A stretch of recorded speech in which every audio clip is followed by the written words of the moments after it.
Mesdames, Messieurs, bonjour et bienvenue. Vous êtes en direct sur Ziana TV, la chaîne au cœur des diasporas. Une fois de plus, toutes nos excuses, puisqu'on a eu des soucis techniques, vous avez bien compris.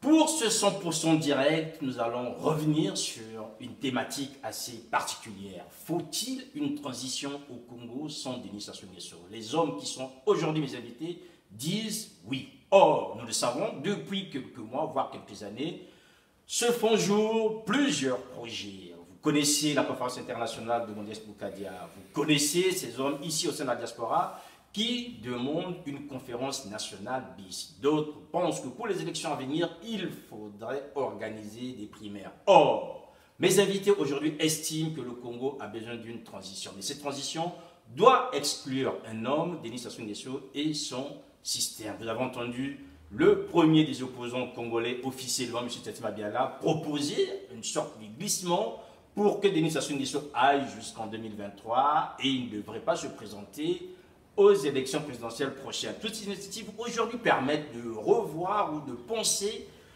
le Congo autrement. Mes invités aujourd'hui, c'est d'abord M. Mingwa Biango. Bonjour. Bonjour, c'est Makoso. Mingwa Biango, vous êtes le manager du site internet Congo Liberty. Tout à fait, tout à fait. Voilà, à vos côtés donc, M. Wilfried Dandou, bonjour. Bonjour. Wilfried Dandou, vous êtes le secrétaire général de l'ACSCD. C'est bien ça, oui. Alors, messieurs, avec vous, on va aborder donc une thématique, notamment le projet que vous portez sur une transition sans Denis Sassou Nguesso sans système. Il s'est tenu le 18 janvier dernier, une table ronde qui portait sur la justice transitionnelle. Nous allons aussi comprendre un peu cette terminologie et nous savons que d'ici, je dirais, la semaine prochaine, il va y avoir une autre table ronde, donc le samedi 15, une autre table ronde qui portera bien sûr sur la justice traditionnelle, mais quelle réforme institutionnelle pour les forces de sécurité et la justice afin de favoriser l'instauration d'un état de droit. Autrement dit, pour un français facile comme on dit, quelle réforme par rapport à l'armée ou encore la police congolaise, toutes ces forces dites de désordre pour certains ou de l'ordre pour d'autres. Alors, messieurs, on va d'abord commencer par comprendre ce que c'est ce projet Mingwa Biango qui porte sur la justice traditionnelle. Je rappelle donc, mesdames et messieurs, que vous pouvez intervenir soit en direct sur les réseaux sociaux, notamment sur la page Facebook de Ziana TV, ou encore au téléphone, et vous avez le numéro qui s'affiche, donc le plus 33 6 47 54 85 99. Mingwa Biango, c'est quoi ce projet qui exclut Denis Sassou Nguesso, alors qu'aujourd'hui, tous les projets portés pour sortir le Congo du chaos veulent être inclusifs? Alors, donc, il faut commencer par rappeler la genèse de ce projet.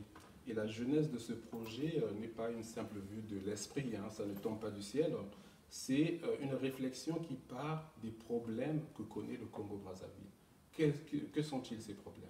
Ces problèmes, c'est des guerres ethniques, c'est une gestion chaotique qui a mis notre pays dans le gouffre, et c'est un pays où le système économique et social est à l'abandon.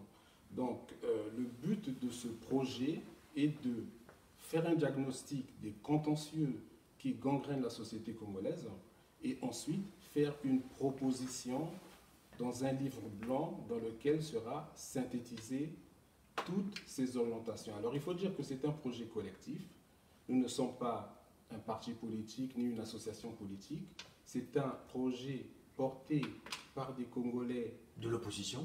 Ah non, nous ne sommes pas de l'opposition. Ah non, nous sommes... Vous donnez peut-être des noms de gens de la majorité qui participent à ce projet. Alors, non, je voulais déjà rappeler que c'est un projet collectif. Oui. Vous avez ici avec moi Wilfried Dandou, vous avez Benjamin Tungamani, vous avez Alexis Miayoukou, Jean-Cyril Babela. Oui, je suis pas sûr qu'Alexis Miayoukou soit de la majorité présidentielle, hein, si ce n'est pas que de l'opposition. Alors, c'était pour vous dire que c'est un projet collectif, on peut citer entre autres Dieudonné Babakana. Bref, nous sommes des Congolais qui nous sommes posé la question de savoir pourquoi notre pays en est là. À partir de là, il y a eu une première journée où nous avons essayé d'expliquer donc le contenu du projet, c'est-à-dire que ce projet a fini par définir des piliers qui vont nous permettre ensuite d'élaborer le livre blanc. Donc voilà pour rappeler la genèse. Nous ne sommes pas un parti politique. Nous sommes vous êtes quoi exactement en fait? Alors, nous sommes des Congolais, Oui. nous sommes pour le Congo, nous sommes des Congolais. C'est trop facile, Mima Ah Biango. non. Enfin, vous êtes des Congolais, oui. Je suis convaincu que les Tchadiens ne se réuniront pas pour parler des affaires Non, mais ce congolaises. n'est pas la même chose. Oui. Monsieur Sirmakoso, ce n'est pas la même chose. Nous sommes des Congolais qui avons conscience des problèmes de notre pays. Oui. Vous avez cité, et ce n'est pas pour critiquer, des projets qui naissent ici et là. Bien sûr. Tant qu'on ne va pas diagnostiquer et définir sans concession les problèmes qui sont les nôtres, nous n'allons qu'ajourner les guerres civiles de notre pays, nous n'allons qu'ajourner la faillite de notre pays. Donc à un moment donné, il faut identifier les faits qui gangrènent la société congolaise. J'entends parler de plusieurs projets, on parle de transition, mais on ne voit pas le contenu. Donc, tout ça pour vous dire que nous sommes un projet qui va ensuite faire des propositions, mais à tous les Congolais, parce que quand on parle de transition au Congo, c'est vrai qu'on pense à la transition de 1991, qui avait pour but d'organiser des élections démocratiques. Non, nous sommes dans un projet où la transition doit, entre autres, effectivement, préparer des élections, mais c'est surtout que la transition doit régler les problèmes qui gangrènent la société congolaise afin de poser les jalons d'une démocratie pérenne et un pays dans lequel il y aura la paix. Or, pour ces problèmes, vous avez trouvé un homme qui en est à l'origine, qui est l'auteur, qui porte aujourd'hui, en fait, je veux dire, qui est la personnification des problèmes, c'est Denis Sassou Nguesso. Et pour cela, s'il veut aller vers la paix, s'il faut que le Congo se retrouve demain, il faut l'exclure, lui et son système. Non, mais ce n'est pas tant une exclusion. Ce n'est pas tant une exclusion en tant que telle. Hein. Quand je dis Enfin, une exclusion, si vous dites une transition sans Sassou, je ne vois pas à quel moment pourra-t-il être intégré. Alors, monsieur Sirmakoso, je sais que vous connaissez bien les problèmes du Congo, mais je vais vous prendre un exemple simple. Aujourd'hui, on parle des frasques ou des deniers publics dilapidés par le fils de monsieur Denis Sassou Nguesso, donc Christelle Sassou Nguesso. Oui. Bon, vous savez, hein, le commun des mortels vont vous dire que Global Witness a rendu un rapport dans lequel on parle de tout ce qui a été volé à la SNPC. En particulier, on parle d'1,5 milliard de dollars.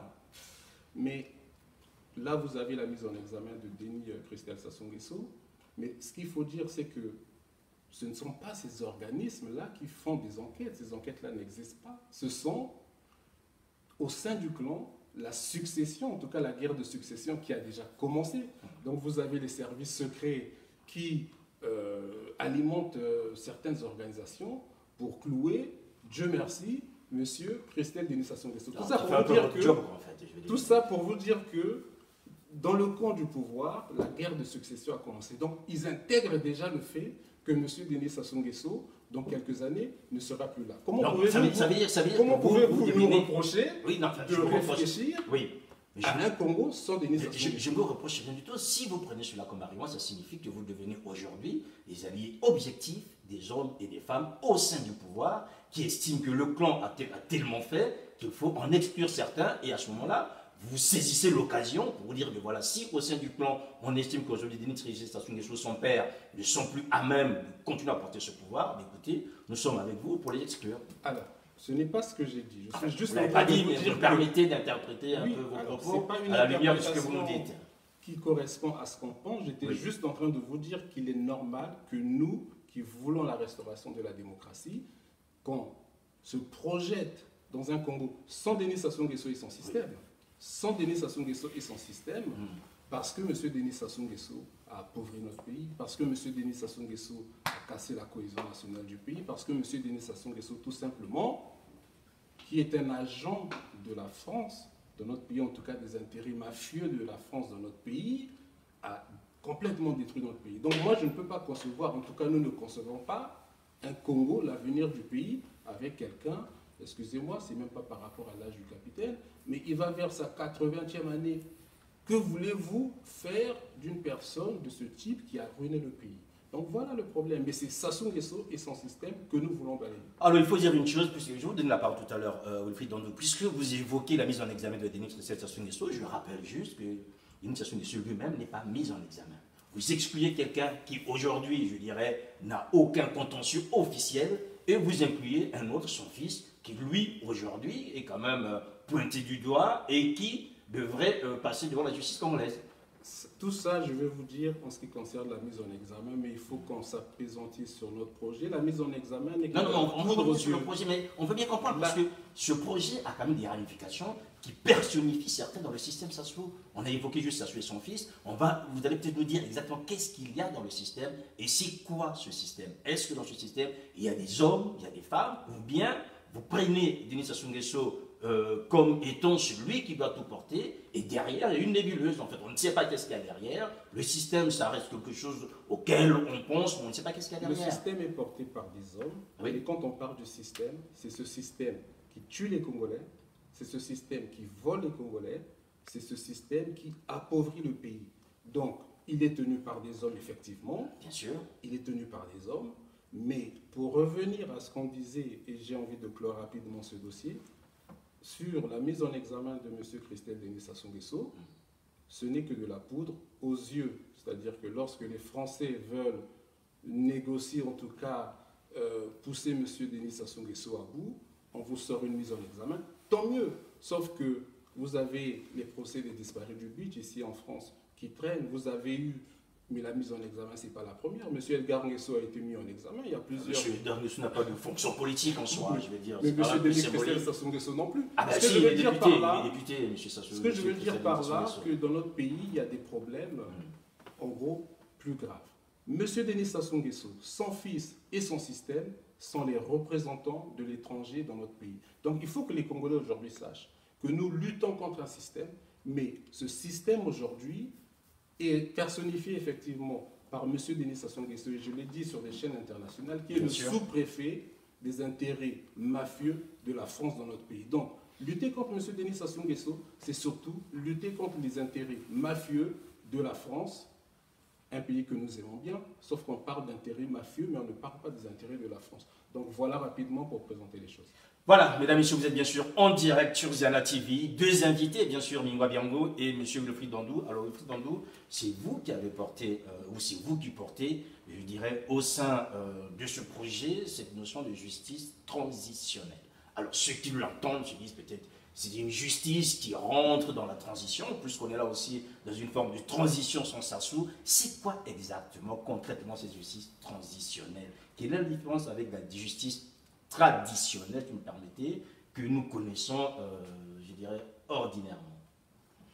Ok, je commence par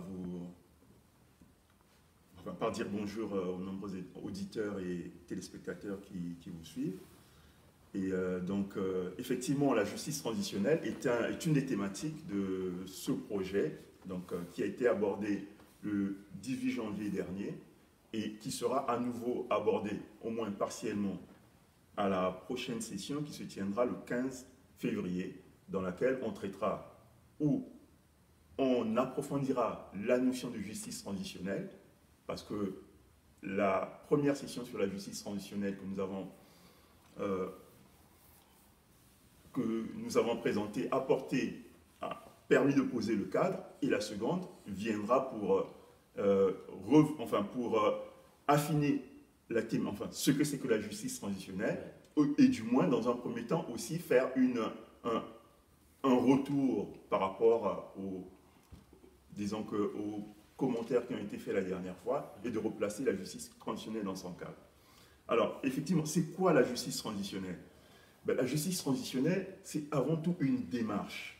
Donc, une démarche faite de mesures judiciaires et non judiciaires pour accompagner un État, donc un État qui était en conflit ou un État qui sort d'un régime autoritaire vers un État de droit démocratique. Donc, c'est un processus qui est fait de politique, de stratégie et de programme. Donc, pour sortir de l'État qui était conflictuel ou sortir d'un État autoritaire pour aller vers un État démocratique, un État de droit. Donc, en gros, la justice transitionnelle a pour objectif premier d'arrêter l'impunité, tout en accompagnant l'État dans l'établissement d'un État de droit dans le cadre d'une gouvernance démocratique. Quels sont les acteurs qui sont censés en fait conduire cette justice transitionnelle? Bon, en fait, il faut d'abord partir sur, si on parle de justice transitionnelle, il faut d'abord partir des principes. C'est-à-dire que la justice transitionnelle, en gros, c'est, comme je disais, c'est un accompagnement de l'État qui était Mais en qui conflit. accompagne l'État? Qui accompagne? Il y a différents acteurs. Donc, ce que je voudrais dire, c'est que la justice transitionnelle, en tant que telle, disons que c'est certes un concept qui paraît nouveau, Oui. mais qui existait déjà. Alors, finalement, est-ce que dans cette expression, le mot justice n'est pas de trop? Non, enfin, pas de... Parce que quand vous prenez le commun mortel, quand on parle de justice, ça veut dire qu'il y a égalité de traitement, ça veut dire que, je dirais, la loi ou ce qui est admis passe pour tout le monde, il n'y a pas d'exception en soi. Comment le faire comprendre, cette expression de justice transitionnelle, dans un contexte que vous avez décrit qui est assez chaotique, que ce soit socialement, économiquement, je dirais judiciairement, et voilà, ça passe comment en fait? Alors, allez-y. alors la justice transitionnelle, là, c'est pour compléter mon frère et ami Wilfried Dandou. Oui. Lorsqu'on parle de justice transitionnelle, c'est-à-dire que qui va être acteur, c'est en gros dans des discussions de différents groupes qu'on va mettre en place une commission. Comme vous le dites, il y a justice et il y a transitionnel, donc c'est forcément un compromis. On va, pour que ça parle aux Congolais, on va prendre des exemples simples. Aujourd'hui, chez nous, comme l'a dit Wilfried Dandou, nous sommes en train de militer pour la restauration de la démocratie au Congo, mais il se passe que dans notre pays, il y a des acteurs aujourd'hui au pouvoir qui ont commis des crimes. Oui. On va faire une projection simple pour qu'on se comprenne. Vous auriez, à l'époque de Pascal Lissouba, arrêté M. Pascal Lissouba, vous aurez mis, en gros, toutes les parties qui le soutiennent, donc les ressortissants de la région des pays du Grand Niari, qui était sa base politique, se seraient sentis lésés. Vous aurez fait la même chose avec Bernard Kolela, et c'est un peu pour ça aussi qu'il y a eu, vous aurez fait la même chose avec Bernard Kolela, vous vous serez mis à dos pratiquement une majorité des ressortissants du pôle, pour parler clair. On ne va pas parler de M. Denis Sassou Nguesso. Ça veut dire quoi? Ça veut dire que lorsque vous avez dans un pays des acteurs politiques qui ont commis des crimes graves, effectivement, à un moment donné, il faut essayer de trouver des formes, parce que si vous ne le faites pas, effectivement, vous n'aurez jamais de paix. Donc tous les pays dans le monde ont fini par se construire par des compromis. Et c'est un peu ce qu'on reproche aussi en Afrique du Sud à Nelson Mandela. En tout cas, le clan de Winnie Mandela a reproché au clan Nelson Mandela d'avoir bradé les intérêts de la communauté noire. Pourquoi? Parce que, comme vous le savez, Peter Botha, qui était le président de l'Afrique du Sud, n'a jamais été condamné. Donc, effectivement, c'est très compliqué, mais nous, dans notre projet, nous disons clairement que les crimes de sang sont imprescriptibles et que ceux qui ont commis des crimes de sang devront répondre. Après, même si demain nous chassons M. Denis Sassou Nguesso, ce que nous sommes, en tout cas nous travaillons pour, si demain nous le chassons, et comme l'a rappelé Alexis Miayukou dans une autre émission, les Alliés ont bien battu, en tout cas écrasé, l'Allemagne nazie. Ils n'ont pas pour autant jugé tous les soldats de l'Allemagne nazie. Il y a eu des symboles. C'était une façon de faire une justice transitionnelle. À l'époque, ça ne s'appelait pas comme ça. On va prendre un autre exemple sur le Japon. Au Japon, vous avez un empereur, je crois que c'était Hirohito, qui était le chef des armées, mais lorsque les Américains ont gagné la guerre, qu'est-ce qui s'est passé? Il y a eu des symboles. On n'a pas jugé Hirohito. Pourquoi? Parce que pour les Japonais, il représentait un dieu. Donc ce n'est pas parce qu'on gagne une guerre qu'il faut absolument juger ou écraser tout le monde. Le but, c'est de reconstruire. Donc nous, dans notre projet, et pour faire un parallèle avec le Japon, il y a eu des généraux, il y a eu un procès au Japon, il y a eu des généraux qui ont été décapités, mais pour refonder la nation japonaise, parce que les Américains savaient qu'il leur fallait un allié dans cette partie de l'Asie, ont épargné l'empereur et ensuite ont reconstruit le pays. Donc nous, demain, une fois qu'on aura chassé M. Denis Sassou Nguesso, effectivement, il y a bien des gens qui sont aujourd'hui même dans l'armée, mais on pourrait y revenir, qui devront rendre des comptes, mais on n'est pas là pour chasser toute une ethnie ou voilà, tous les cadres qui ont malheureusement participé à certaines exactions. On saura faire la différence. Donc ça reste en gros un compromis qu'on propose pour tendre la main pour la refondation du Congo. Vous le complétez? Oui, je voudrais compléter en ajoutant que en fait la justice transitionnelle, et disons que c'est un domaine qui inclut le droit, la science politique, l'histoire et même la psychologie, pour justement aider et accompagner ces pays-là qui sortent de situations difficiles pour aller vers un État démocratique. Parce que vous savez que il y a des comportements à changer. Donc, pendant des périodes de conflit, il y a eu beaucoup de victimes, il y a eu également beaucoup d'auteurs de crimes. Le système judiciaire n'est pas à la hauteur pour être automatiquement un système démocratique et jugé en tout état de cause. On n'a peut-être pas assez d'avocats, donc il y a toute une mécanique à penser pour passer. Nous avons essayé en 91 pour aller vers un état démocratique. En tout cas, le résultat aujourd'hui, c'est que nous avons échoué. Donc il y a tout un processus qui est créé au niveau de l'Union africaine, au niveau des Nations Unies, pour aider les pays justement à faire cette transition. Et il y a plusieurs pays qui ont essayé ces chemins-là. Mais ce qu'il faut surtout rappeler aujourd'hui, c'est que la justice transitionnelle est basée sur des principes à la base. Donc c'est quoi les principes? C'est qu'il faut que justice passe, donc le principe de la justice. Le deuxième principe, c'est le principe de la vérité. Donc on doit la vérité aux gens, la vérité aux victimes, la vérité aux familles. Ensuite, vous avez le principe de réparation. Et un autre principe qui est important, c'est le principe de non-répétition. Il faut s'assurer que ce que nous vivons ou ce qui a été vécu pendant la période de régime autoritaire ne se reproduise plus. D'où le fait qu'il y a des stratégies qui se basent sur ces 4 points fondamentaux. Justice, vérité, réparation et non-répétition. Voilà. Donc, il y a des stratégies qui vont arriver, sont les stratégies de poursuite pénale qui rentrent sur le premier point dont je parlais, c'était la justice. Ensuite, vous avez des stratégies qui sont souvent mises sous forme de commission vérité et réconciliation, qui rentrent dans le côté vérité, pour savoir connaître la vérité, aller dans le fond des choses. Aujourd'hui, par exemple, chez nous, il y a des crimes qui se sont passés, enfin, il y a des années, enfin, on parlera de l'événement, enfin, ou des crimes de Poabou, Machokota, et jusqu'à aujourd'hui, on ne sait pas ce qui s'est passé. Marie Ngouabi. Ça veut dire que dans la justice transitionnelle, en fait, il n'y a pas de prescription. Certains crimes, oui, il n'y a pas. Enfin, justice transitionnelle, il n'y a pas de prescription, je veux dire. C'est-à-dire qu'on va repayer les ancêtres qui sont morts dans des conditions qui n'ont pas été élucidées pour l'éclairer aujourd'hui. Allez-y. Juste un instant. Le problème de la justice transitionnelle, c'est justement d'apaiser également. Oui. Il y a parfois un dilemme entre ce qu'on appelle la paix et la justice. C'est-à-dire que souvent ceux qui détiennent des armes, pour pouvoir les poser, exigent qu'on ne les poursuive pas.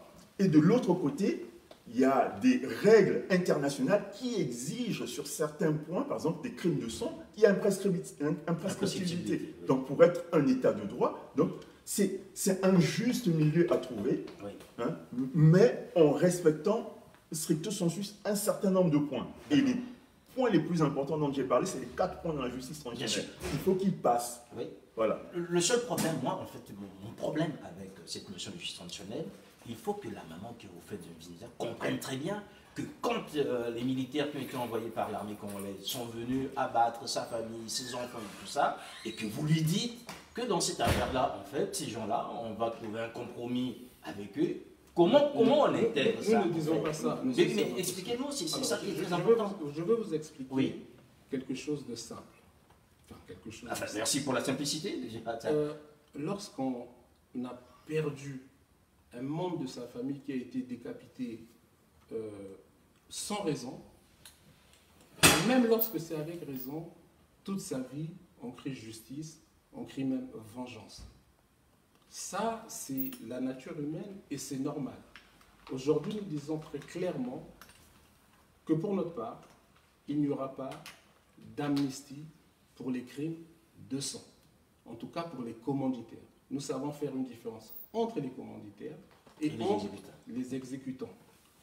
Aujourd'hui, on ne peut pas non plus, demain, si on veut refonder le pays, rester dans ce type de rancœur. Moi, je n'aime pas trop parler de moi, mais je vais vous parler de moi, monsieur. Mais essayez, parce qu'il faut bien qu'on oui, comprenne, parce que vous avez là quand même un concept. Il ne faut pas que les Congolais confondent justice et pardon, parce que chez nous, comme l'a dit,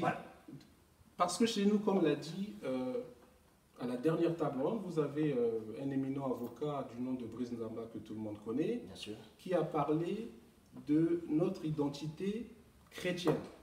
C'est-à-dire que les Congolais pensent que le pardon absout. Non. Quand on regarde, vous regardez à la télévision des émissions de justice où on parle de crime, vous avez à la fin d'un procès où on condamne une victime, la famille des victimes qui dit « maintenant on peut pardonner ». Donc il ne faut pas confondre pardon et absolution des crimes. Non. C'est-à-dire que le pardon peut arriver après la justice. Et je peux même vous dire que demain, si vous renversez M. Denis Sassou Nguesso, il va sûrement se sentir soulagé. Il faut, j'ai envie de dire, qu'on libère M. Denis Sassou Nguesso en le dégageant du plancher. C'est ça, parce que je pense que même il y a aussi des victimes, enfin, il y a aussi des bourreaux qui veulent à un moment donné se repentir, dire j'ai fauté, mais il faut aussi intégrer ça. Mais on ne va pas attendre qu'ils le fassent. Effectivement, nous sommes dans un projet dynamique, mais ce qu'il faut savoir, aujourd'hui, vous avez des Congolais qui disent on a perdu des parents. Monsieur Sir Makosso, moi mon père est mort pendant la guerre de 1997.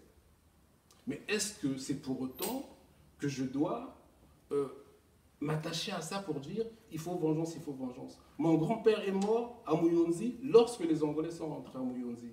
Mais il faut qu'on refonde un pays. Aujourd'hui, il faut qu'on se dise que nos morts vont enfin reposer en paix lorsqu'ils sauront que leurs enfants, leurs petits-enfants vont en tout cas continuer à vivre dans un pays en paix. Et c'est seulement comme ça que tous nos martyrs, tous nos parents que nous avons perdus pourront reposer en paix. Donc, moi, pour ma part, j'aurais créé vengeance. Je ne le fais pas parce que je sais qu'on a un pays à construire. Je ne suis pas le seul à avoir perdu des parents. D'autres, malheureusement, n'auront pas la même démarche que moi. Oui. Mais je sais que tous les pays qui ont connu le type de problèmes qui sont les nôtres sont forcément passés par ça. Alors, moi, j'aimerais bien, Mingwa Biango, qu'on insiste beaucoup sur cette notion de justice traditionnelle. Il faut quand même dire que nous sommes dans un pays qui est morcelé, où, je dirais, les crimes ont été plus ou moins repartis géographiquement. Certains vous diront qu'ils ont souffert plus que les autres. Comment est-ce que vous faites passer auprès de ces gens-là la notion de justice transitionnelle? Aujourd'hui, on sait très bien, quand vous entendez les Congolais, je dirais au quotidien, on vous dit, ben voilà, ceux du pôle ont souffert, ou souffrent encore jusqu'à aujourd'hui. La dernière crise la plus grave, on l'a eue dans le pôle. On va vous dire aussi, vous me parlez de la Bouenza tout à l'heure, qu'il y a eu dans la Bouenza, il y en a eu dans le Puy-Loup. D'autres diront, mais écoute, il n'y a pas assez dans le Nord, puisqu'ils sont plus ou moins protégés. À ce moment-là, comment faire entendre la notion de justice traditionnelle quand vous êtes déjà dans un univers aussi morcelé? Quand vous parlez de l'Afrique du Sud, si vous permettez, quand vous avez évoqué le cas de l'Afrique du Sud, qu'on évoque souvent quand on parle de justice traditionnelle, on sait quand même que vous avez là deux communautés opposées clairement. Vous avez les Blancs d'un côté, vous avez les Noirs de l'autre, après on peut avoir les Métis, les Indiens au fur et à mesure. Or, nous sommes dans un pays où la violence aujourd'hui a plus ou moins ciblé depuis plusieurs années certains départements par rapport à d'autres qui ont été épargnés. Comment ramener dans cet univers aussi morcelé cette notion de justice transitionnelle? Mais mon cher Brice Makosso, vous ne m'avez pas écouté. Si, je vous ai écouté, mais moi je veux bien qu'on rentre dans les cas congolais, parce que quand vous allez chercher ailleurs, c'est une chose. Quand on rentre dans les cas congolais, je vous ai répondu, je vous ai dit, là vous citez des crimes, je vous ai dit que les crimes de sang sont imprescriptibles. Donc à côté de la justice transitionnelle, il y a la justice pénale qui continue, c'est-à-dire que la justice transitionnelle, il y a un cadre qui est mis. On dit voilà ce qui va être traité par la justice transitionnelle. Mais c'est un compromis. C'est-à-dire que vous êtes là en train de présenter les choses comme si nous disons il faut absoudre les crimes. Non. ceux qui ont tué au Congo doivent répondre de leur crime. En tout cas, ceux qui il faut le dire. Il faut le dire parce que mais non, vous ne l'avez pas dit aussi clairement. Vous l'avez pas dit aussi clairement. Il faut le dire qu'aujourd'hui, s'il y a quelqu'un qui au Congo a commis un meurtre, qui ne compte pas sur la justice traditionnelle pour s'en sortir. Je pense que c'est aussi clair. Monsieur Denis Sassou Nguesso doit répondre de ses crimes. Oui. Monsieur Jean-Dominique Okemba doit répondre de ses crimes. Monsieur Ndengue doit répondre de ses crimes. Quand je dis répondre de ses crimes, je ne les condamne pas d'emblée. Ce sont les juges qui vont juger et qui donc eux, ils ne passeront pas par la justice traditionnelle. Pour ma part, si c'est... Je pense qu'il y a une confusion. Enfin, oui. Moi, je m'irais bien parce que voilà, on va lever la confusion. Allez-y. Il y a une confusion dans le sens où on assimile justice transitionnelle à de la justice. La justice transitionnelle... Ça veut dire déjà... La justice transitionnelle englobe la justice. Ça veut dire que les deux peuvent aller au même moment. Non, c'est un processus. C'est un processus qui englobe, on a dit, des mesures judiciaires et non judiciaires. Qui est basé sur des principes, et ce sont ces principes-là qui donnent des stratégies. Ce sont des stratégies donc, de poursuite pénale. Donc, on va mettre en place des poursuites pénales sur des crimes qui doivent être poursuivis, parce que non protégés par des accords quels qu'ils soient, parce que la communauté internationale exige sur certains crimes qu'il n'y ait pas d'impunité, que l'État prenne ses responsabilités. Ensuite, il y aura des commissions qui vont se mettre en place, des commissions généralement de vérité, généralement pour la recherche de la vérité, qui vont s'asseoir, dire par exemple, pour ce qui s'est passé dans le pool, ça relève plutôt d'un tribunal pénal international, parce que nous n'avons pas la capacité de le faire, nous allons solliciter l'ONU. Pour ce qui relève du crime d'un tel, nous avons les possibilités de le faire, nous l'enverrons dans nos tribunaux à nous. Donc ceux qui veulent aller à la CPI, iront à la CPI, je veux dire... Ce n'est pas, disons, la justice, la justice traditionnelle met de l'ordre. Elle n'interdit pas d'envoyer, de juger des personnes qui sont responsables de crimes. Au contraire, elle aide les pays qui ont connu des situations difficiles à rentrer dans le processus de la justice, puisque son but même, c'est de combattre l'impunité et d'établir l'état de droit. Sauf qu'il y a un processus, il y a un contexte dont il faudra prendre en compte. Par exemple, aujourd'hui au Congo, le système judiciaire, il n'est pas aux normes. Comment voulez-vous, du jour au lendemain, M. Denis Sassou Nguesso tombe et qu'on puisse avoir une mécanique pour le juger? Nous n'avons peut-être pas la capacité et les moyens de le faire nous-mêmes. La justice.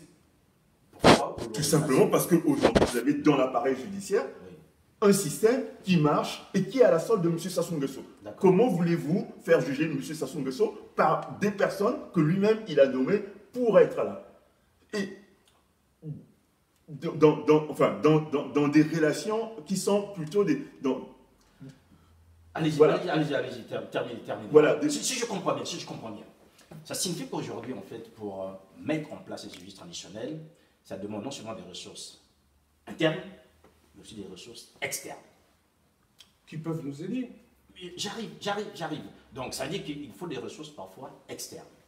Au niveau de ces ressources externes, permettront soit en interne de se dégager d'une responsabilité quelconque par rapport aux crimes des uns des autres, des uns aux autres, pour faire en sorte que une institution, au-dessus, je dirais, de nos pratiques, puisse prendre la chose en main. Donc, ce qui signifie à un moment donné que si on veut rentrer d'une manière stricte, qu'à un moment donné, pour que la justice transitionnelle puisse s'appliquer dans son intégralité, il faut céder un peu de sa souveraineté. Oui et non. On va prendre le cas du Rwanda, que tout le monde connaît. Donc, au Rwanda, pour cette question qui est des poursuites pénales, on ne parle pas des autres branches, recherche de la vérité, non-répétition des crimes ou réparation.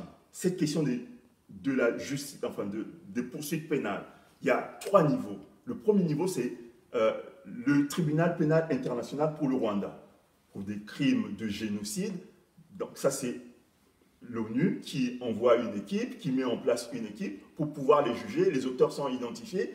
Il y a le symbole. Très bien. Ensuite, pour les crimes qui ont été commis, que le Rwanda n'a pas voulu laisser passer, il y a eu les tribunaux locaux qui ont été mis en place pour juger justement ces personnes-là qu'on a identifiées, ben, disons que qui ont rempli les prisons du Rwanda, mais à un moment donné, cela n'a pas suffi.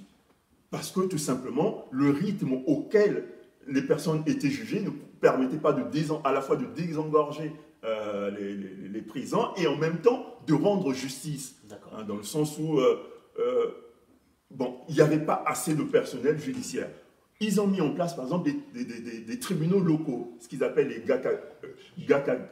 Gakaka, qui étaient des espèces de tribunaux traditionnels pour certains délits, les sortir du contexte judiciaire normal et les mettre au niveau des communautés pour également faire passer la justice. Donc, suivant les contextes, suivant les pays, chaque pays va, enfin, tous les pays ne sont pas égaux, chaque pays va décider du système qu'il pense appliquer pour les poursuites pénales. Très bien. Alors, moi, j'aimerais bien rester sur le cas du Rwanda. Quand vous allez chercher des exemples, il faut quand même dire que l'exemple du Rwanda est assez extrême par rapport à la situation du Congo. Ce n'est pas pour minimiser ce qui se passe au Congo, mais nous sommes quand même à une certaine extrémité avec un plan concerté par des hommes pour en tuer d'autres.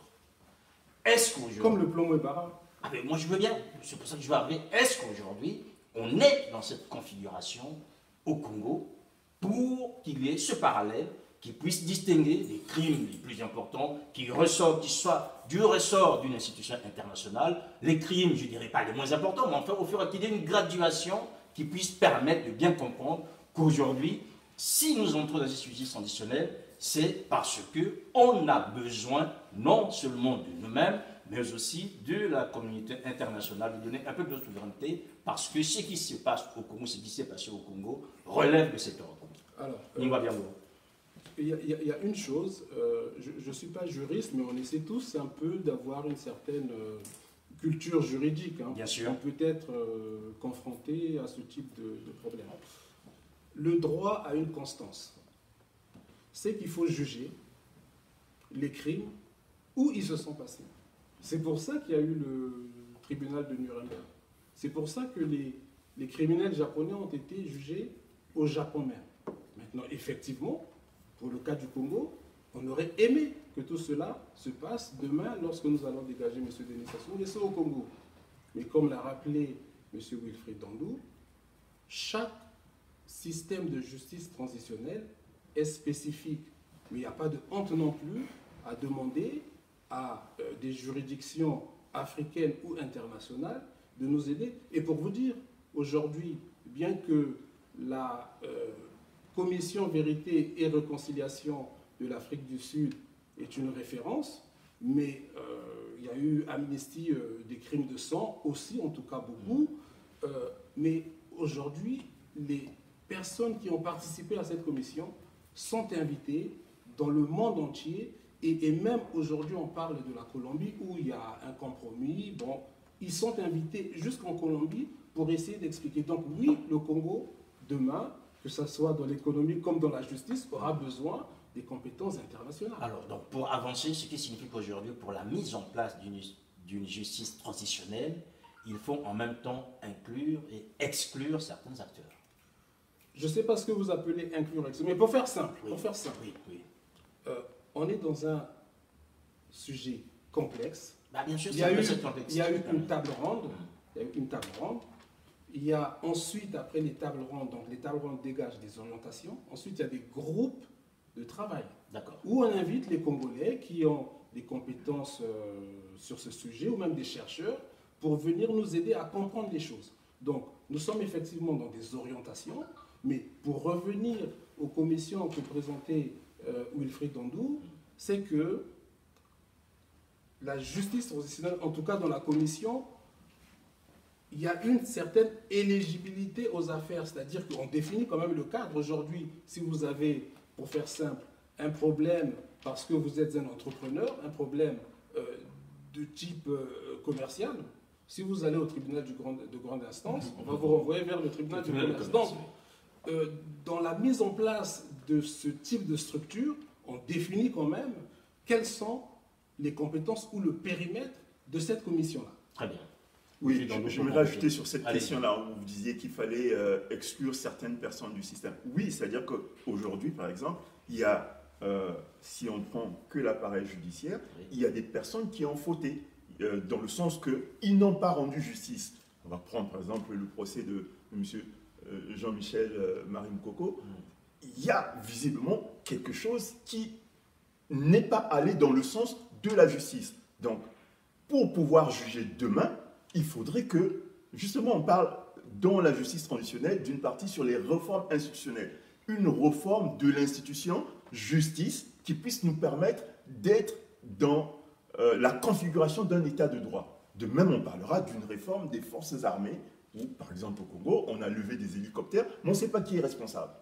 Donc, à un moment donné, si on veut continuer, si on veut une sécurité, il faudrait commencer par, déjà, peut-être enlever, écarter un certain nombre de personnes qui ont donné des ordres et reformuler et reformer ces institutions de sorte à ce qu'elles fonctionnent dans l'intérêt de la nation. Voilà, donc il y aura nécessairement des personnes qu'il faudra exclure parce qu'ils sont auteurs de crimes. Très bien, voilà, donc on avance, hein, je me débrouille. Mesdames et messieurs, vous êtes bien sûr en direct sur Ziana TV, la chaîne au cœur des diasporas, 100% direct avec deux invités, Monsieur Wilfried Dandou et Monsieur Mingwa Biango. Avec nous, nous parlons du projet qu'il porte d'une transition sans Denis Sassou Nguesso et son système. Il y a eu une table ronde le 18 janvier dernier qui portait sur la justice transitionnelle. Vous avez bien compris que nous insistions sur cette notion qui n'est pas nouvelle, mais en même temps qu'il faut adapter à la réalité congolaise, puisque, je dirais, pour reparer le Congo, pour penser le Congo, penser sous forme de pansement, il faut bien, à un moment donné, qu'on puisse trouver des hommes et des femmes qui puissent porter ce pays vers un certain apaisement. Alors, il faut dire aussi que vous pouvez intervenir, que ce soit en ligne sur Facebook ou encore par téléphone au 00 33 6. Voilà, on a donc un premier appel de Edmonton en Alberta au Canada. Oui, allô? Oui, bonjour, M. Macrosso. Oui, bonjour. Bonjour. C'est Robert Mamboli, je vous appelle du Canada. Bonjour, M. Mumboli. Oui, je peux intervenir en direct là? Allez-y, allez-y, vous êtes en direct. Mingwa Biango et Wilfried Dandou vous écoute. Oui, d'accord. J'ai dit bonjour, c'est encore le matin chez moi. Ah. Donc, je suis en train de suivre les deux invités. Je crois qu'à les entendre parler, c'est comme si le Congo venait de sortir d'une guerre atroce. J'ai vu que vous avez essayé de ramener les choses un peu à l'ordre, parce qu'on a pris l'exemple du Rwanda qui sortait d'un génocide, on a pris l'exemple de l'Afrique du Sud qui sortait d'un système d'apartheid, on a pris l'exemple du procès de Nuremberg qui est un procès après la guerre mondiale, on a pris l'exemple du Japon qui sortait de la guerre. Alors, je sais qu'au Congo, il y a eu des atrocités, à ma connaissance. Si ce n'est pas la guerre de 97, on peut parler de ce qui s'est passé récemment dans le Poule. Alors, le Congo a des institutions qui fonctionnent aujourd'hui. Nous avons une constitution en place. Que dit la constitution dans le cas de rapport des élections, par exemple? Parce qu'il y a des mécanismes. On ne peut pas se réveiller comme ça un matin, dire que non, voilà, on doit assurer une transition, reporter les élections, et voilà, le candidat d'un parti. Donc, je crois que c'est le fait qui doit décider si M. Denis Sassou Nguesso, le président Denis Sassou Nguesso, peut être leur candidat aux élections ou pas. Dans le cas contraire, le départ du président Denis Sassou Nguesso doit se négocier aux urnes. On ne peut pas parler de la démocratie, surtout proclamer démocrate, et comploter de violer les institutions en place, ou la Constitution en plus. Cette Constitution a été votée. Robert Mumbouli. Voilà. Ben, restez en ligne, Wilfried Dandou encore, Mingwa Biango va vous répondre. Oui, donc Voilà, donc je vais déjà revenir sur un cas, c'est-à-dire que quand on parle de justice transitionnelle, ce n'est pas, enfin, disons que ce n'est pas nécessairement que dans des cas extrêmes. Je vais vous prendre 3 cas. Le cas du Canada, qui est pourtant un pays démocratique. Lui, il est au Canada, hein, monsieur. Oui, oui, Voilà. qui est plutôt un pays démocratique, qui a mis en place un processus de justice transitionnelle sur les cas des Indiens qui ont été mis dans des pensionnats, qui ont été maltraités. Ça, c'est un premier point. Le cas du Maroc, après Hassan II, son fils Mohamed VI, a voulu revenir dans un système de justice transitionnelle sur des crimes qui ont été commis pendant le règne de son père. Enfin, le cas du Ghana, où le président John Kufuor a voulu, 10 ans après que la transition militaire se soit passée entre les militaires et les civils, revenir sur les crimes qui ont été commis pendant cette période, bien que la Constitution stipulait qu'il fallait protéger ou qu'il ne fallait pas condamner les militaires qui étaient au pouvoir, mais il a tenu à ce que la vérité se sache et à ce que les victimes soient indemnisées. Donc la justice transitionnelle n'est pas seulement que pour des cas exceptionnels, pour des cas de crimes extrêmes. Ça, c'est un premier point. Un deuxième point, d'après ce que, en introduction, ce que Mingwa avait fait comme introduction, nous sommes partis d'une situation, de la situation de notre pays, une situation, si on se rappelle, c'est-à-dire que depuis l'indépendance, notre pays connaît des violences, des crimes et l'impunité, hein, donc qui évite ou qui empêche le pays d'avoir une cohésion sociale, une cohésion nationale et aussi d'avoir un développement. Et on pensait, par exemple, que la conférence nationale avait solutionné et posé un cadre démocratique dans notre pays. On s'est aperçu, par exemple, surtout après les événements de 1997, que ce n'était pas le cas, que le Congo n'a jamais intégré ce cadre d'état de droit et d'état démocratique. Et aujourd'hui, la situation de notre pays est qu'on est dans une situation chaotique, dans une situation, il faut en sortir, où les institutions ne répondent pas. Donc, où juste d'un mot, je vais terminer, où justement les problèmes des populations ne sont pas pris en compte. Tout ce projet qui pose en profondeur le débat sur ce qu'il faut faire.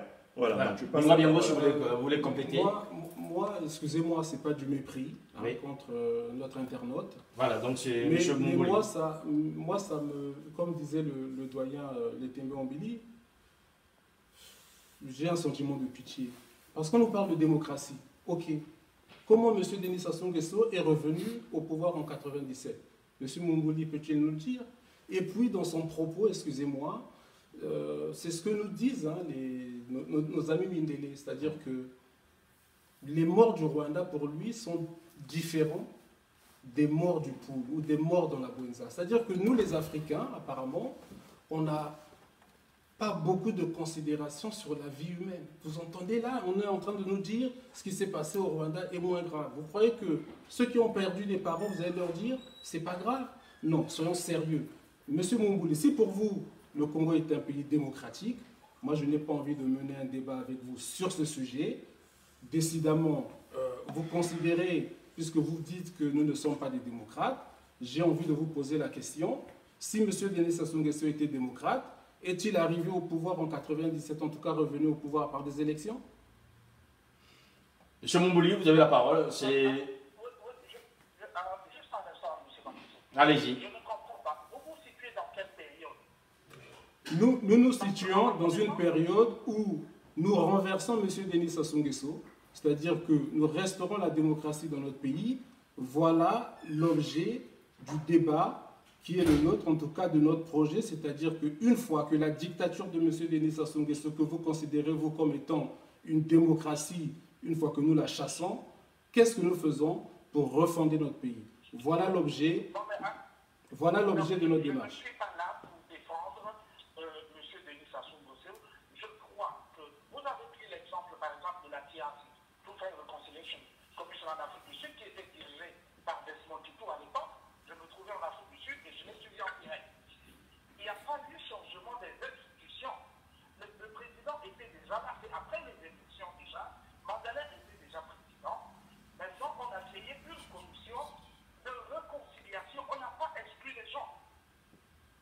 Monsieur, Ce que je ne comprends pas. Monsieur Mumbouli, Il y a beaucoup- Monsieur Mumbouli, excusez-moi, parce qu'on va avancer à des internautes qui attendent. Vous étiez en Afrique du Sud, mais nous l'avons tous suivi. Ce que vous ne savez pas, ou que, excusez-moi, ce que vous ne dites pas, peut-être que vous ne le savez pas, avant les élections en Afrique du Sud, il y a eu des négociations. Et parmi ces négociations était intégré le fait, en tout cas pour l'ANC, pour sauver la face, qu'il fallait une commission. Donc, ce n'est pas Mandela qui arrive ensuite qui le décide. Il y a eu des négociations qui étaient peut-être transparentes pour les gens, mais aujourd'hui, il y a des documentaires, il y a des historiens qui nous parlent de cette négociation-là. Il ne faut pas oublier que M. Mandela, avant sa libération, a fait, en tout cas, a mené différentes négociations avec les groupes de l'ANC.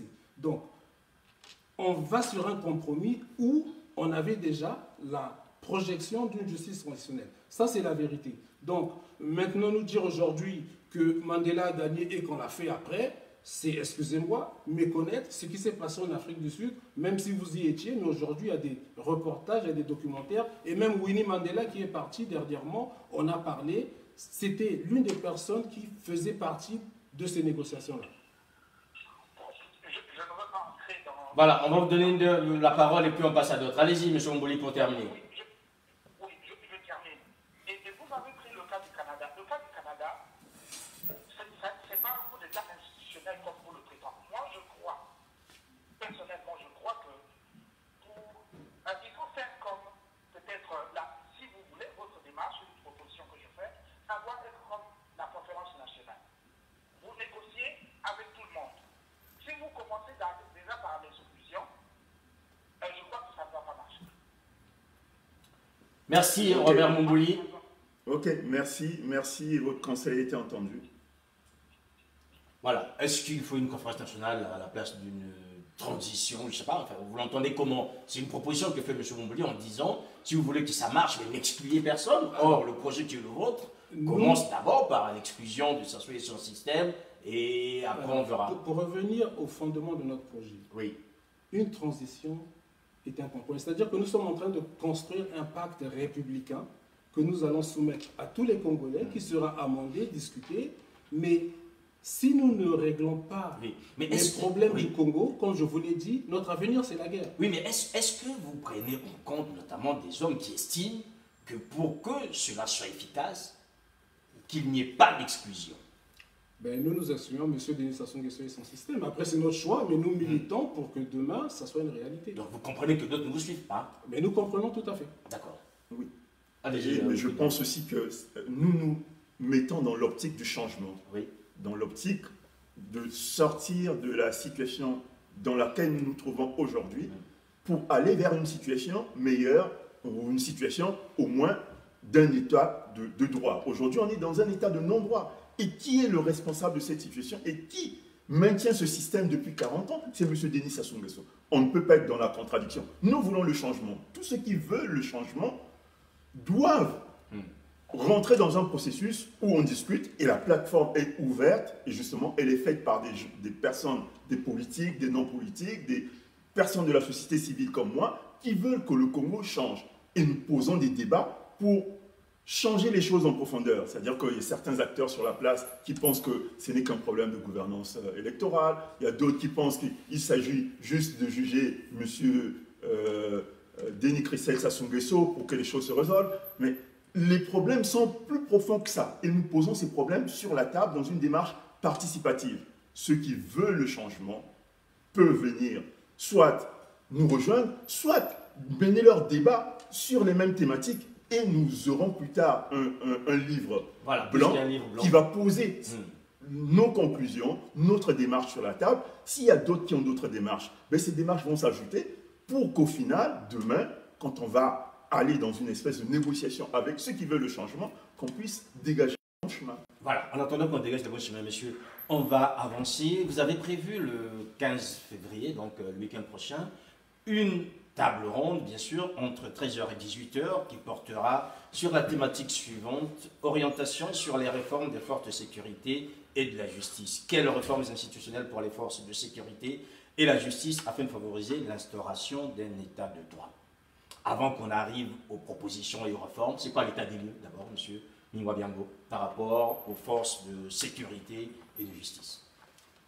Alors, sur l'état des lieux de la justice, hein, il y a Wilfried Dandou qui a commencé à ébaucher, voilà, qui travaille dessus, il pourra répondre, mais en tout cas on travaille sur tout. L'état de lieu de l'armée congolaise. L'état de lieu de l'armée congolaise, c'est quoi aujourd'hui? C'est une armée qui tue ses propres compatriotes, c'est une armée qui est tribalisée à outrance, avec, on va le dire, je sais que vous me reprenez un peu parfois pour ça, on a une armée qui est à majorité Mboshi. Hein. Oui. On voulait une armée nationale, mais on a une armée à majorité Mboshi, et puis on a une armée qui est tout à fait pléthorique. Donc, une armée au service du système que nous décrions, une armée où je peux vous dire, hein, là c'est demain, il faut le dire. Vous avez aujourd'hui un conseil national de sécurité, donc la majorité des membres sont des Mboshi. Ça veut dire que moi, on peut même vous inviter à ce type de conseil, les gens vont parler Mboshi, vous ne comprendrez rien. Vous trouvez ça normal? Donc, il y a une chose aujourd'hui que les Congolais lambda, sans être techniciens, disent, cette armée doit être rééquilibrée, cette armée doit être dégraissée, et cette armée, pour un avenir, il faut se mettre dans une projection d'une armée de professionnels. Ce rééquilibrage passe par des quotas ethniques? Alors, c'est vrai qu'au Congo, malheureusement, on ne connaît pas bien notre histoire. Quand je dis qu'on ne connaît pas bien notre histoire, aujourd'hui, et c'est ce que nous disons à Parfait Kolela, à Tsassima Biala, à tous ceux qui étaient déjà candidats en 2016 et qui sont candidats demain, admettons, pour faire un peu de fiction, que vous gagnez une élection, vous allez vous retrouver avec l'armée de M. Denis Sassou Nguesso à majorité Mboshi. En sachant que, quand je parle de l'histoire, c'est quoi? Lorsque Massamba Deba arrive au pouvoir, parce qu'il considérait, à tort ou à raison, que la gendarmerie et l'armée seraient hostiles à son projet, on a créé la défense civile avec M. Mbéry Martin. Bon, malheureusement, toutes les personnes qui ont participé à ce type de démarche n'en parlent pas, pour des raisons que nous ignorons, mais en tout cas, M. Massamba Deba a créé la défense civile. On sait comment ça s'est terminé. Vous avez M. Pascal Lissouba, qui arrive au pouvoir en 92, qui se rend rapidement compte, je dis bien à tort ou à raison, que l'armée lui était hostile. Comment ça s'est terminé? Et M. Lissouba, qui était déjà dans le pouvoir de Massamba Deba, a créé ce qu'on appelait la réserve ministérielle. Oui. Ça veut dire que demain, toute personne qui va arriver au pouvoir au Congo-Brazzaville et qui ne fait pas partie du système de M. Denis Sassou Nguesso ou du clan Mboshi va se retrouver en face d'une armée qui est hostile. Ça va se terminer encore par des forces paramilitaires. Donc ça, c'est quelque chose qui est prévisible. On n'a pas besoin d'une boule de cristal pour s'imaginer demain des forces armées hostiles à n'importe qui pourrait arriver au pouvoir. Donc ça, c'est un problème qu'on doit régler en sachant... Mais sauf que vous ne répondez pas à ma question, Ningwa Biango. Ma question est toute simple. Oui. Est-ce qu'il faudra des quotas ethniques pour rééquilibrer cette armée? C'est pour ça que je vous parlais de notre histoire. Dites-moi oui ou non, je veux dire. Parce que quand vous parlez, voilà. Vous dire oui, c'est compliqué. Oui, mais non, mais c'est pas compliqué. Si aujourd'hui vous dites que l'armée est à majorité Mboshi, si demain, vous avez cité le cas de Tchatima Bialo ou encore de Parfait Kolela qui prennent le pouvoir, ils vont avoir à faire un système mis en place par ça. Est-ce que pour demain, pour rééquilibrer les forces armées congolaises, il faudra des quotas ethniques? J'en viens parce que je sais que vous êtes quelqu'un d'intelligent. Non, je vais argumenter. Moi, je veux bien les gens qui nous suivent aussi comprennent très bien. Il faut qu'ils comprennent. Oui. Quand je vous dis qu'on ne connaît pas notre histoire, moi, notre histoire, si vous voulez, je la connais un tout petit peu par des faits de hasard. Et c'est pour ça qu'on vous invite. La refondation, aujourd'hui, le projet national, c'était de fonder une nation. Pourquoi je vous dis qu'on ne connaît pas notre histoire?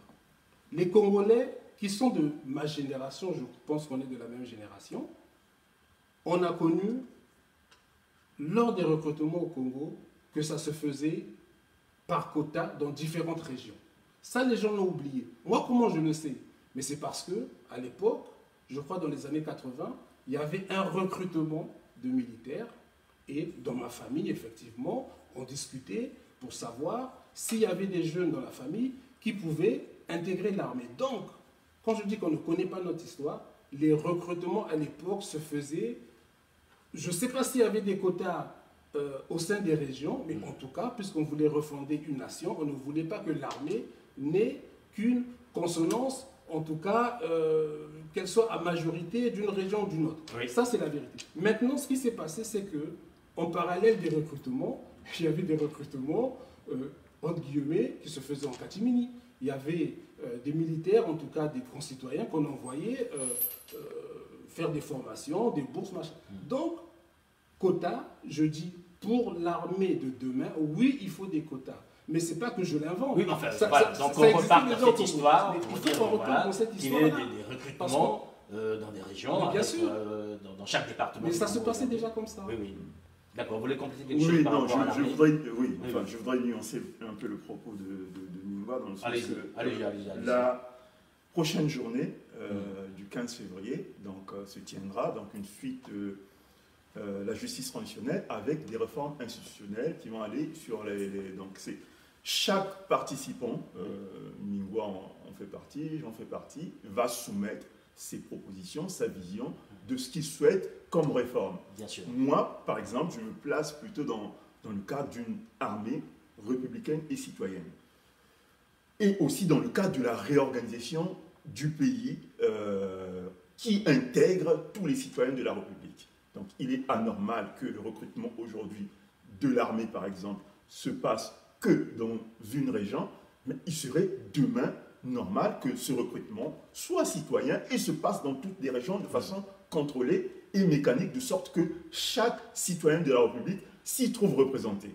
On n'ira peut-être pas jusqu'à compter il y a combien de Moshi, combien de Teke, combien de Congo, mais une armée citoyenne et républicaine. Oui. Donc ça veut dire qu'on se mettra dans un cadre où on va revoir l'organisation et le fonctionnement de l'institution, où on fera des propositions de fonctionnement de cette institution en termes de mission et aussi en termes de diversité de l'institution. Donc les réponses sont diverses. Oui. Le débat, pour le moment, il est ouvert et il y a toute une journée dans laquelle chaque citoyen viendra faire des propositions et donner sa vision de l'institution telle qu'il la voit aujourd'hui et des propositions qu'il pourra faire demain. Par rapport à la justice, l'état de lieu, puisque c'est vous qui portez ces questions de justice, c'est quoi l'état de lieu aujourd'hui? Oui, enfin, disons que c'est un peu excessif de dire que je porte... Non, dans le cadre, du projet. Exact. Le cadre du projet. Ben, la justice, aujourd'hui, c'est comme ce qui était dit. Aujourd'hui, on a une justice, enfin, comme la plupart des institutions d'ailleurs, qui sont, disons, soumises à une autorité qui est l'autorité du chef de l'État. Oui. Donc, cette justice-là, n'a pas évolué, et cette justice-là, elle est aux ordres, on va dire, du pouvoir actuel, et ce qui fait que comme dans plusieurs administrations du Congo d'ailleurs, les nominations, le fonctionnement est un peu sujet à cette autorité du président de la République qui s'applique de façon pyramidale sur cette institution. Vous ne voulez pas nous dire que la justice est mochisée aussi, hein? Non, pas nécessairement. Enfin, non, pas nécessairement. Ce qui est sûr, non, je ne pars pas sur cet aspect-là. Non, ce qui est sûr, c'est que oui. Même si disons qu'on... Si vous prenez les hauts magistrats, hein, on peut peut-être pas les indexer directement, mais si vous faites la haute... On va laisser... oui, mais il faut qu'on appelle un chat un chat. Ah, moi, je voudrais bien qu'on pose les problèmes. Jusqu'à preuve de contraire, oui. c'est-à-dire qu'aujourd'hui, toutes les communautés de la République du Congo vivent toujours au Congo. Et bon gré, mal gré, nos citoyens, dans différentes institutions, arrivent à avancer. Bien qu'il y ait ce fait ethnique qui fait partie de l'ordre de décision du président de la République qui a tendance à nommer des personnes issues de son clan ou issues de sa communauté ethnique. Mais la République du Congo... Vous ne voulez pas reconnaître la justice congolaise aujourd'hui aujourd'hui est dominé par des gens qui viennent de la même région que le président de la République. On prendrait les grands postes de responsabilité, la haute magistrature. Oui. Et justement, c'est le sens des questions que nous allons poser. Et si vous posez la question à un compatriote ou à, disons que, qui est... disons les choses, j'ai l'impression que vous hésitez de dire les choses. Non. Si aujourd'hui vous vous réunissez, c'est quand même pour pointer du doigt ce qui se passe. Mingo vient nous dire aujourd'hui que l'armée pose un vrai problème. Nous avons affaire à une armée où il n'y a que des officiers, et des officiers qui viennent en grande partie... Monsieur Sirmakosso, allez-y. En ce qui concerne la justice, ce que Wilfried Dandou est en train de vous dire, c'est qu'il y a une refonte du système judiciaire en tant que tel, c'est-à-dire que dans notre projet, effectivement, comme il a dit, quand on a parlé de la justice transitionnelle, oui. Vous avez des juges qui doivent être exclus. Bien sûr. Mais vous ne pouvez pas faire la refonte d'une telle institution pendant une période de transition. Elle va s'étaler. Donc là, il vous parle de la projection aussi. Ici, on est dans l'indépendance de la justice. Après, comme on vous l'a dit, il y a des orientations. Il faut aussi, puisque le Congo a formé des milliers de juristes avec Marien Ngouabi, il faut aussi que les juristes viennent nous aider, parce que ce qui va se passer, c'est quoi? Il faut que les Congolais instruits prennent conscience que notre pays ne doit plus être entre les mains d'aventuriers. Les intellectuels congolais ou l'élite congolaise s'est couchée devant des voyous qui aujourd'hui gouvernent notre pays. Il faut demain que ces juristes-là, par exemple, ou que des spécialistes de l'économie ou des finances, nous apportent leur expertise. Parce que s'ils ne le font pas, demain, il ne faut pas qu'ils se plaignent, comme on se plaint aujourd'hui, d'avoir des gens non formés à la tête de notre État. Donc, à un moment donné, vous avez tout ce travail-là à faire. Là, on est en train de parler, effectivement, comme le fait Wilfried Dandou, de l'indépendance de la justice, d'une certaine projection. Parce que vous savez aujourd'hui que le système judiciaire congolais est calqué sur le système judiciaire français à la virgule près. Le code civil congolais, il n'y a pas de code civil au Congo, c'est le code civil français. Aujourd'hui, quand vous suivez les débats de la justice en France, on parle d'une justice aux ordres du parquet. Donc même en France, le problème de l'indépendance de la justice, où vous avez quand même un pays où les gens ont une certaine culture démocratique, les gens sont assez libres, mais ce problème se pose. Comment voulez-vous que ce problème ne soit pas posé chez nous et aussi grave dans un pays où, comme le rappelait Wilfried Dandou, nous sommes dans une dictature où cette institution-là est au service, et comme l'a rappelé monsieur Maître Bonkouta, je crois, sénégalais, dans cette affaire-là, vous savez qu'il y a un juge qui a été remercié au Congo-Brazzaville, parce qu'il a tout simplement voulu appliquer le droit. Donc aujourd'hui, on en est là. On parle d'indépendance. Et juste pour terminer, il y a moi un fait qui m'a beaucoup marqué. C'est celui des États-Unis. C'est-à-dire qu'aujourd'hui, vous voyez bien qu'aux États-Unis, on nomme les juges de la Cour suprême à vie. C'est vrai que ça surprend. Mais les États-Unis, vous savez, c'est une fédération qui s'est faite. C'est un pays qui s'est, en tout cas une fédération qui s'est faite par agrégation. C'est-à-dire qu'il y avait des États. Et ensuite, tout s'est agrégé pour former un pays. Mais moi, j'ai eu la chance, en tout cas, de lire l'histoire de cette constitution américaine, qui fonde la constitution américaine. Il y a des États, pour accepter la fédération, qui militaient pour une indépendance de la justice, qui avaient fait la proposition qui a fini par être adoptée, et ça date déjà de 2 siècles environ, où ils ont dit, ben nous, pour que les juges de la Cour suprême soient indépendants, il faut les nommer à vie. Pourquoi à vie? Parce que, M. Makosso, vous êtes président des États-Unis, vous nommez un juge, c'est-à-dire que vous allez nommer un juge qui est sûrement de votre obédience politique, mais il ne pourra pas prétexter demain qu'il a été influencé par la personne qu'il a nommée, parce qu'il est finalement indéboulonnable. Donc il a les moyens d'agir. Ça, c'est ce que les Américains, par rapport à leur pays, ont décidé. Donc à nous aussi d'imaginer des mécanismes qui vont faire que nos juges soient indépendants et Avant juste de vous donner la parole, monsieur, on va bientôt arriver à la fin. Il y a deux interpellations en ligne. Vous donnerez sans doute des réponses assez brèves. Il y a monsieur Jordache Hartmann Bieni qui pose « Bonjour Sir Makosso et invité. Ma question est la suivante. Comment compte-t-il mettre en place ce qu'ils disent justice transitionnelle, étant donné, selon leur déclaration, le Congo est une dictature? S'agirait-il de renverser l'actuel président de la République par un coup d'État? Rapidement. Pas par un coup d'État, c'est-à-dire qu'il faut le faire partir. Aujourd'hui, tout le monde sait que M. Denis Sassou Nguesso ne peut partir que par la force, pas par des élections. Donc, nous ne sommes pas là pour étaler ce que nous pouvons faire. Effectivement, ce n'est pas l'objet du débat, mais le projet que nous proposons, c'est que tous les Congolais, qu'ils soient du Nord ou du Sud, se l'approprient pour qu'on refonde un pays. C'est-à-dire que le projet a pour but aussi de faire en sorte que les lendemains soient contrôlables. Très bien. Il y a Landry Chitembo. Dégraisser l'armée, c'est créer encore des milices privées. Partagées? Non, pas nécessairement. Enfin, dans le sens où il y aura nécessairement un... Ces gens-là qui vont être dégraissés sont peut-être tentés par...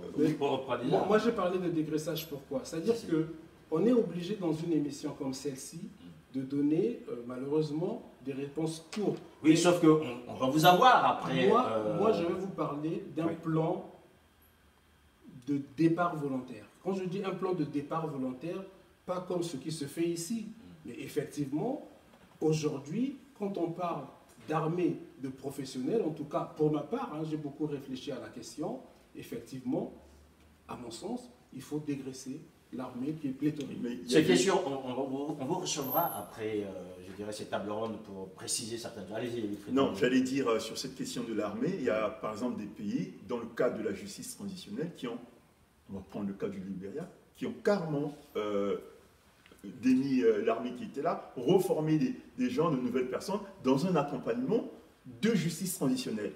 On ne sera peut-être pas dans ce cas-là au Congo, mais il y a des solutions qui existent. Il y a des personnes aujourd'hui qui n'ont ou qui ne se sont pas comportées en tant que compatriotes pour défendre des citoyens de la République du Congo. Donc il faudrait qu'il y ait des sanctions. Alors toujours Landry Chitembo qui pose la question de l'utilité de l'armée. À quoi sert l'armée aujourd'hui? Et si on pouvait supprimer carrément cette armée pour faire des économies? Non, c'est-à-dire que l'armée aujourd'hui au Congo ne sert à rien, effectivement. Comprenez plutôt à dire. Ça ne sert à rien. Donc, mais non, mais il y a une chose aussi, c'est-à-dire qu'il faut se mettre dans un contexte géopolitique sous-régional explosif. Donc, le Congo, effectivement, à mon sens, doit dégraisser, mais on doit demain arriver à une armée sous-régionale, un peu comme ici on le prend d'une armée européenne. Les budgets de nos armées sont considérables, mais encore faut-il que la sous-région soit pacifiée. Le but de demain, c'est d'avoir une armée de métier et une armée sous-régionale. Sauf qu'aujourd'hui, pourquoi il n'est pas possible? Vous ne pouvez pas faire une armée sous-régionale avec des pays qui, pour la plupart du temps, sont des dictatures. Donc, dégraisser, mais c'est tout un projet. Aujourd'hui, dans l'absolu, on va dire, il faut, à mon sens, dégraisser, mais pas supprimer. On ne peut pas supprimer une armée, même si demain, même si elle a toujours eu pour rôle de participer à la conservation du pouvoir de ceux qui tiennent les manettes du pouvoir et de tuer les Congolais. Donc, si on suit, pour être rationnel, si on était rationnel, oui, on aurait supprimer l'armée, mais le contexte ne le permet pas. Voilà, messieurs, on arrive quasiment à la fin de cet entretien sur 100% direct. Donc, je rappelle que vous organisez le 15 février, donc le dimanche, samedi prochain, pardon, une table ronde qui portera sur orientation sur les réformes des forces de sécurité et de la justice. Quelles réformes institutionnelles pour les forces de sécurité et la justice afin de favoriser l'instauration d'un état de droit. Ça se passe donc à Paris, Mouabiango. Du côté du CICP, le métro, c'est donc rue des Boulets. C'est libre, la participation est libre. Tous les la Congolais. Participation est libre, mais on demande une participation de 10 € pour tous les frais de financement parce qu'il y a l'audiovisuel, il y a aussi la location de la salle, mais on veut aussi que les Congolais participent à l'organisation des réflexions. Hein. Ça, c'est quelque chose de normal. Hein. Je pense que 10 € par Congolais, ceux qui veulent donner un peu plus peuvent donner, mais les coûts sont considérables. Et ceux qui sont loin, comment ils peuvent participer?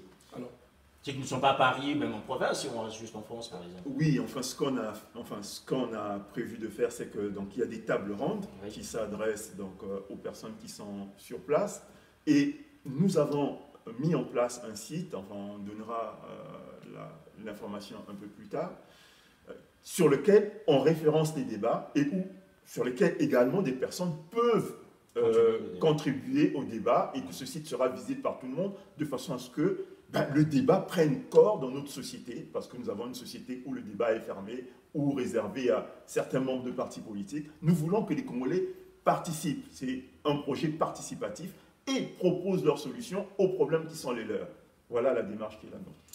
Très bien, nous espérons que vous aussi, vous avez pu participer et comprendre cette démarche, bien sûr, comprendre ce projet, l'impératif d'une transition politique réparatrice et consensuelle, excluant Sassou Nguesso et son système. Mes invités étaient donc M. Mingwa Biango, merci. C'est moi qui vous remercie. Je vous remercie au nom de l'équipe. M. Dondou, merci. Merci M. Cyr Makosso de nous avoir reçus pour une 3e fois pour ce projet. Mais nous vous recevons pour une 4e fois, puisque nous aimerions bien savoir si, au cours de ces débats, pour la prochaine table ronde, si l'armée restera ou si l'armée... En tout cas, on reviendra.